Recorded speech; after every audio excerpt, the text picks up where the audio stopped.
Beacon Zone. History class. Oobleck. Shameful, shameful, its behavior like that is what caused the white fan to stray from their path.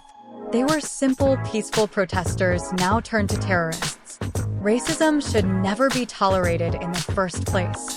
Carden, please, what wrong with calling an animal an animal? He said, looking to Jaune and Velvet. Jaune? Yeah, and what's wrong with calling trash trash? I'm looking at you, Carden, if you're stupid enough not to notice. Oobleck. Mr. Polendina. Mr. Winchester enough. Let's proceed with the lecture. Ruby. Jaune, please don't get into a fight. Jaune. No promises if Beechester decides to keep pushing. Jaune. Language Edge Lord 9000. Jaune. Haha, very funny punster. Blake just smiled behind her book. Oobleck. Alright, can anyone tell me what was the deciding battle that changed the tide of the war? A certain white-themed idiot answered. Weiss. The Battle of Fort Castle. Jaune, brown nausée. He whispered that got Ruby to giggle. Oobleck. Correct. Now which one of you can tell me the reason why the Faunus rebels won the battle despite being outnumbered? Miss Rose. Ruby was pulled out of her thoughts as she heard her name called. Ruby. She looks around and saw a multitude of emotions. Yang was nervous, she can't gave her a hint. Blake was in her book, looking at her in a sympathizing gaze. Jaune was whispering and aiming at his eyes, while Weiss was smug and was looking down on Ruby as Jaune glared at the brat.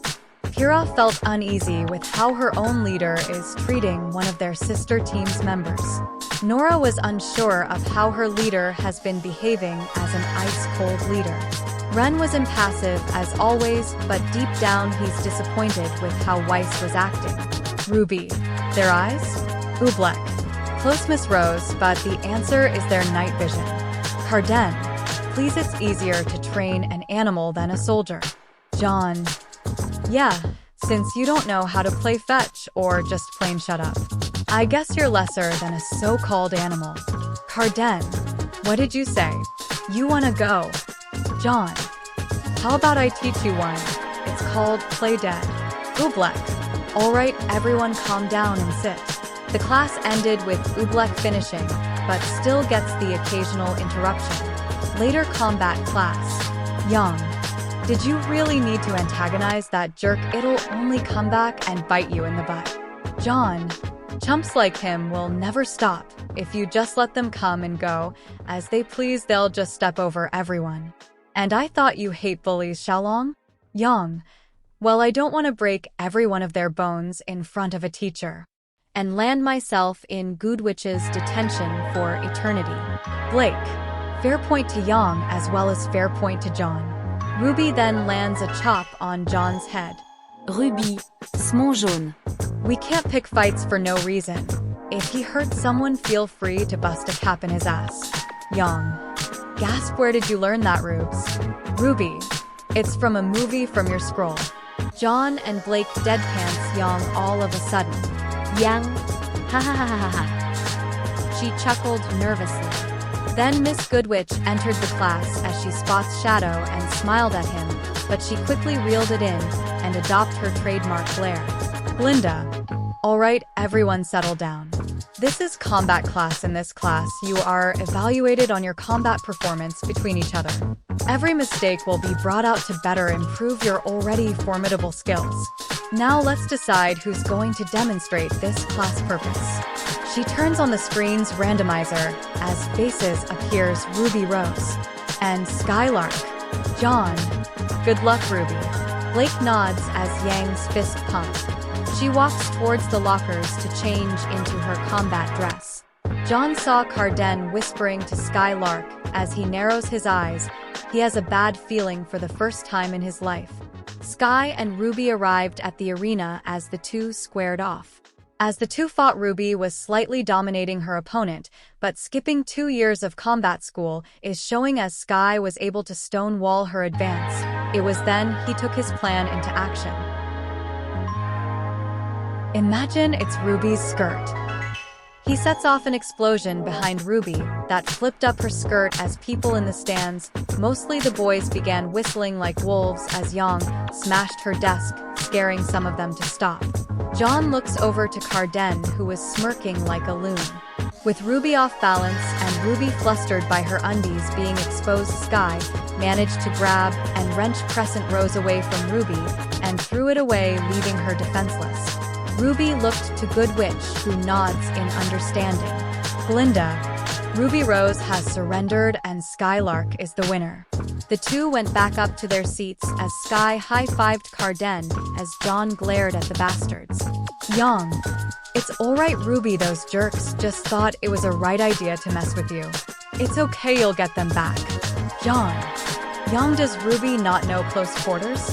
Jaune, she got accelerated 2 years. Those 2 years would have been training for unarmed combat. Jaune, I see, so even if you got to skip a few years, it still has a side effect to your growth. Ruby, when we have free time, I'll train you in hand-to-hand. Ruby, okay. Jaune, and we need to discuss in your choice of attire. Ruby, it's a combat skirt. Jaune, it's a liability, as you already have seen. She suddenly became positive. Jaune had her jaw hit the desk as she had so much trouble getting Ruby to study CQC, and this guy who looks could be her brother got her to agree. Is the world mad, or is it just her? Glinda, all right for the next match. Cardin Winchester and Jaune Polendina. Please come down to the arena.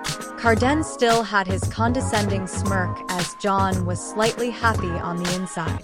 Brave-hearted hero or black-hearted evil? The two then leaves for their respective lockers. Carden got there first. Carden, so where's that mud? Chickened out? Jaune, oh, I was late thinking of what's the best thing to write on your gravestone. Carden, oh, I'm shaking in my boots. Glinda, ahem, of you two are done, let's begin. Remember, we are adhering to tournament rules. The match ends with a ring out or your aura reaches red. Now do you two understand this? Carden, whatever. Jaune, yes ma'am. Carden, teacher's pet. Glinda glared at Carden. Jaune, better than the village idiot. Carden fumed at his retort. Glinda, begin. Carden went in for a charge at Jaune. The Chaos Emerald once again glows as Jaune decided he would practice with his new move some more. Jaune, whisper Chaos Control. Then the world once again went into its grayscale version as Carden was stuck in his mid-swing as Jaune smirks. And the world returns back to normal. Jaune, pathetic. No shock that you and your backup dancers pick on women or girls. Carden, growling. As he kicked up and went on for another swing this time, he added the power of his dust, hidden in his mace's core. Jaune didn't even dodge as an explosion erupted. When the smoke clears. Jaune, thank you, sir, may I have another? Carden backs away, shocked that Jaune didn't even suffer damage. How much aura does this guy have? What he doesn't know is that Jaune doesn't posse's aura. The meter on the board indicates how much chaos energy he has, as Ozpin had it tweaked D for Jaune's consideration. Jaune speeds up to Carden, catching him off guard as he was kicked in the gut that sent him flying, letting go of his mace. Jaune caught the weapons as he waltzes towards the downed bully. He was about to stand up again until a foot planted him firmly on the ground. Jaune, you know what, Carden? I don't take pleasure in the pain of others.